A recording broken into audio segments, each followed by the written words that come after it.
Na hali gani ndugu msikilizaji? Matumaini yangu hubuheri wa afya. Karibu muda na wakati mwingine katika muendelezo wa sehemu ya 4 ya simulizi ya Chokoraa, shujaa wa familia. Hii ni Simulizi TZ. Langu jina ni Mr. A Romantiki kutoka hapa Simulizi TZ. Usisahau kusubscribe channel yetu ili uweze kuwa wa kwanza kupata simulizi na vipindi vyetu mbalimbali. Na hapa ndipo tulipoishia katika sehemu ya 3.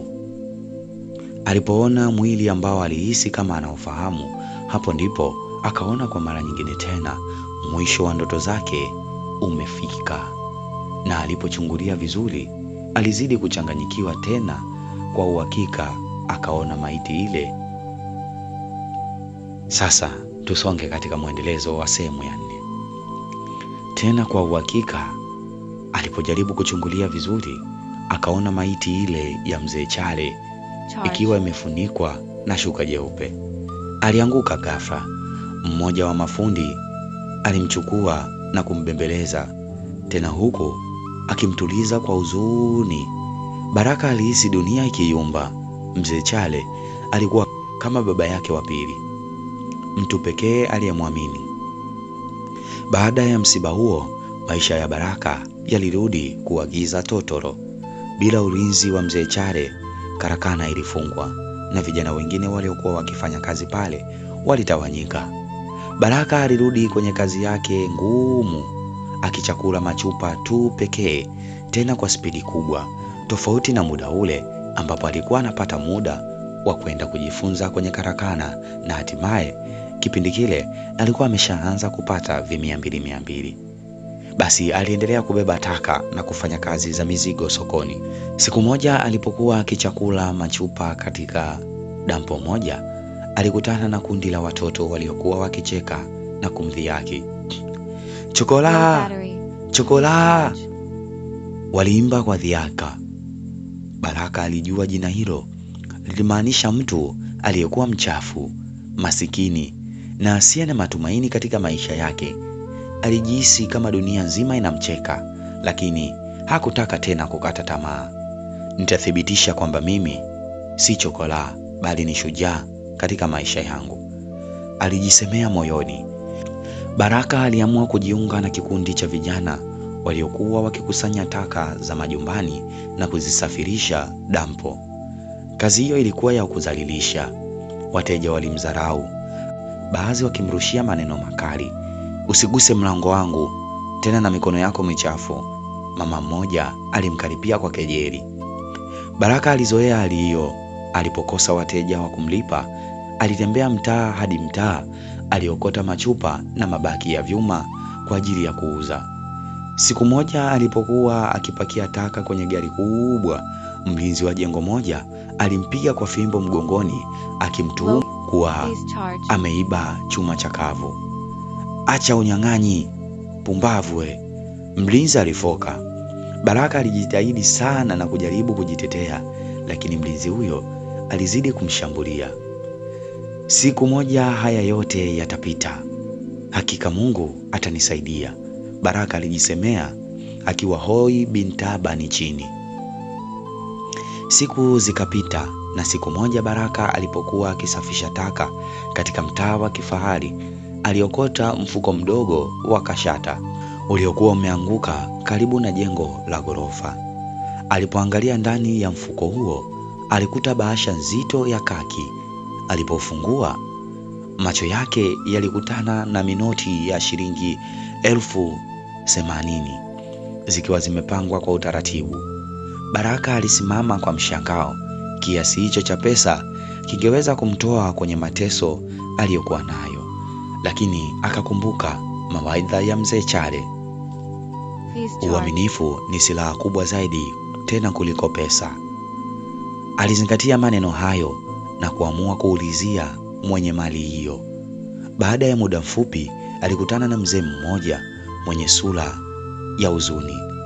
Nilikuwa nimeshika mfuko mdogo wa fedha, yule mzee alisema kwa huzuni. Baraka hakusita, aliutoa mfuko huo na kumkabidhi mzee huyo. Mzee huyo aliangua kilio cha furaha. vijana kama wewe ni wachache sana, alisema huku akimkabidhi Baraka shilingi 30,000 kama shukrani yake. Baraka alitumia sehemu ya fedha hizo kuanzisha biashara ndogo ya kuosha magari. Kwa juhudi zake, Baraka alianza kupata wateja wengi. Hatua kwa hatua, maisha yake yakaanza kubadilika. Siku moja Baraka alikuwa ameketi kwenye kivuli cha mti mkubwa akijivunia kazi yake mpya ya kuosha magari, akiona matumaini ya kujenga maisha bora kwa familia yake. Alikuwa amekubaliana na ukweli kwamba mafanikio yanahitaji juhudi, na alikuwa tayari kufanya kila aliloliweza ili kufikia ndoto na malengo yake. Lakini alijua kuwa maisha hayaendi kwa urahisi kila wakati. Hakujua kwamba msimu mpya wa changamoto ungeanza muda si mrefu. Siku moja alifanya kazi kwa bidii kama kawaida yake, akiosha magari ya wateja waliokuja kwa biashara yake. Alikuwa amemaliza kuosha gari la mzee mmoja maarufu mjini ambaye alikuwa na biashara kubwa ya magari. Gari hilo lilikuwa la kipekee, aina ya Lexus, lenye rangi ya silver na sehemu ya juu ya giza. Mteja huyo alikuwa ameahidi kumlipa vizuri kwa kazi nzuri aliyofanya. Unajua Baraka, kazi yako ni nzuri sana. Hivyo nenda nyumbani, nitakulipa kiasi kizuri, alimwahidi mteja huyo kwa tabasamu la kirafiki. Baraka alifurahi kwa kusema, shukrani mteja, shukrani sana. Alijua kuwa alikuwa amekamilisha kazi nzuri, na hiyo ingeweza kumsaidia kuboresha maisha yake. Alijua kuwa angeweza kununua vifaa vya kazi kama vile shavu la kusafisha magari. Lakini alipokuwa akitoka kwenye eneo la kazi, alipokea simu ya ghafla kutoka kwa mmoja wa wafanyakazi wa zamani aliyekuwa akijua shughuli zake, ambaye alikuwa anafanya naye zamani hapo kazi hizo.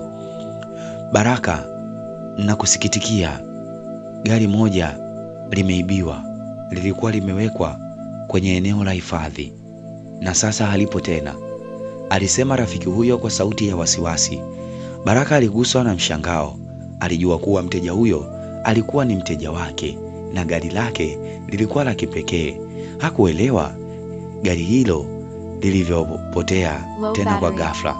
Baada ya tukio hilo la kuibiwa kwa gari, polisi walimfuata Baraka kwa haraka. Walimshuku kwa sababu alikuwepo katika eneo.